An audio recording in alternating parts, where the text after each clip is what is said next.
Hello students, welcome back to online classes. I hope you all are safe and sound at home. Today we are going to start with the first chapter of final term, that is chapter 6, sound. So let us start with an introduction. Sound plays an important role in our lives. It helps us to communicate with one another. Sound is probably the first thing you experience when you wake up in the morning. When you hear the chirping of birds or the buzzing of your alarm clock, when people talk to us, when we listen to music, or when we hear interesting programs on the radio or TV, it is all sound. Some sounds are natural while some are man made. A world without sound is unimaginable. So, sound is a form of mechanical energy and it produced when an object vibrates. We have studied that mechanical energy consists of gravitational potential energy and kinetic energy. Sound is the vibration of particles having kinetic energy. All vibrations are sound, but we can hear only certain frequencies of sound. I hope it is clear to everyone what is sound. Let us move to another topic, that is sources of sound. So you can see the diagram of some of the equipments like clock. The buzzing of the clock in the morning helps you to wake up in the morning. The buzzing of a telephone and the buzzing of a whistle. These all instruments produces sound which can be heard by us. Some of the sources of sound are the human vocal cords, musical instruments, a tuning fork, a bell, etc. Animals and people make sound with their vocal cords. Vocal cords vibrate from air pressure, making sound. Birds and insects use their wings or other organs to make noise. The crackling of lightning, the noise of tornadoes, the sound of raindrops falling on the leaves, the rolling of thunder, and the rustling of leaves in the wind are various naturally occurring sound. So now the question arises, how does sound produce? As we know, sound is a form of energy produced by the vibration of particle. The sound is produced by a vibrating body. However, not all vibrating bodies produce sound which is audible to us. When any object vibrates, it causes a movement of the air particles. These particles bump into other particles close to them, which make them vibrate too, giving rise to a sound wave. This movement of vibrating particles produces sound waves. The vibrations can be carried through air, water, or solids. If we bang a drum, the tight skin of the drum vibrates at a very high speed, forcing the air all around it to vibrate as well. It is so fast that we usually cannot see it. As the air moves, it carries energy out from the drum in all directions. The incoming sound energy produced sensation inside our ears which interrupt as music. You have noticed your throat vibrates when you make a sound. So as we all know that when how do we recognize the voice?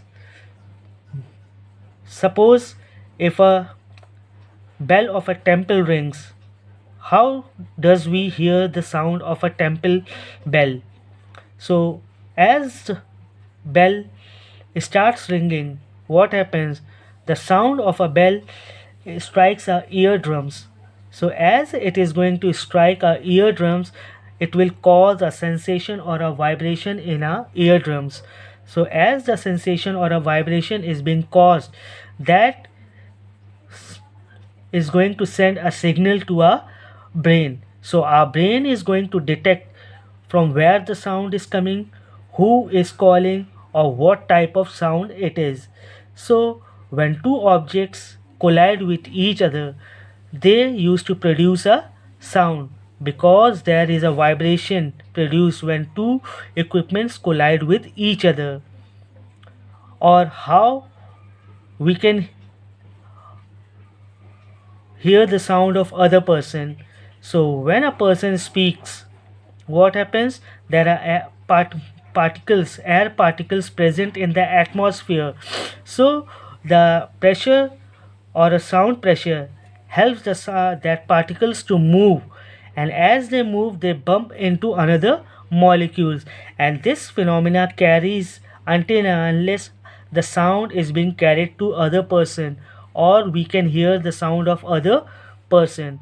This is how we can hear the sound of other person, or other person can hear the sound of ours. I hope it is clear to everyone. Let us move to another topic, that is sound needs a medium to propagate. Longitudinal waves can be produced in all the three mediums, that is solid, liquid and gases. The sound needs a medium to travel from one place to another. It cannot travel through vacuum as there are no particles that can be compressed or rarefied. Sound travels faster in matter that is closely packed like solid and slower in gases. Now, when we are talking about a sound as a longitudinal wave, so we know that there are three mediums that is in matter, that is solid, liquid and gas. So sound travel faster in solid, slower in liquid, and it is negligible in gases. Why? Because in solid the molecules are very closely packed with each other. So just because the molecules are very closely packed with each other, so sound, as we all know that sound needs a medium to propagate. So as we used to say something, it is going to bump on one molecules, and that molecule is going to bump on another, and the process continues. So this shows that sound needs a medium to propagate, and sound travel faster in solid. But as compared to liquid, as the molecules are little bit apart from each other, so sound travels slower as compared to solid. But in gases the molecules are very much apart from each other, so it is almost negligible in gases. Now if we are talking about longitudinal waves, so first of all I want to explain you what are waves, what is wave, and how many types of waves are there. So waves are of two types, that is transverse wave and longitudinal wave. So let us see what is transverse wave. The wave in which the particle of the medium vibrate about their mean position in the direction perpendicular to the direction of propagation of sound is called transverse wave. Let us take an example. Wave form on the surface of water on dropping a piece of stone on it. Suppose this is a water, and if I am going to drop a piece of stone, so the water molecules are going to vibrate on about the mean position. The molecules are not going to move, they are going to vibrate in a zigzag manner like this. All the molecules are going to vibrate, and this vibration causes a sensation, means you can see the waves of water. So over here you can notice that the molecules are vibrating about the mean position, but the wave is traveling in a forward direction. But the waves are carrying in a forward direction like this.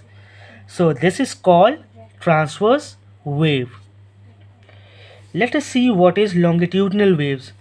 A longitudinal wave is a wave in which particles of medium vibrate back and forth in the same direction of wave propagation. Now over here you can see the diagram of a wave. The water molecules are over here, and if we are going to drop a stone, what happens? The particles of a water is going to vibrate back and forth, means one wave is going in this direction and the other wave is moving in this direction, one in this direction and the other one in this direction. So this back and forth of a wave is called longitudinal wave. Over here you can notice that one wave is moving in this direction and one in this direction. So we can say that it is a longitudinal wave. Let us move to another topic, that is compression and rarefaction. Longitudinal wave is a series of compression and rarefaction. So let us see with the help of a diagram. Over here you can see a slinky, where one end of a slinky is being attached to a hand and other end of a slinky is also attached to some source. So what happens when we are going to vibrate this slinky? What happens?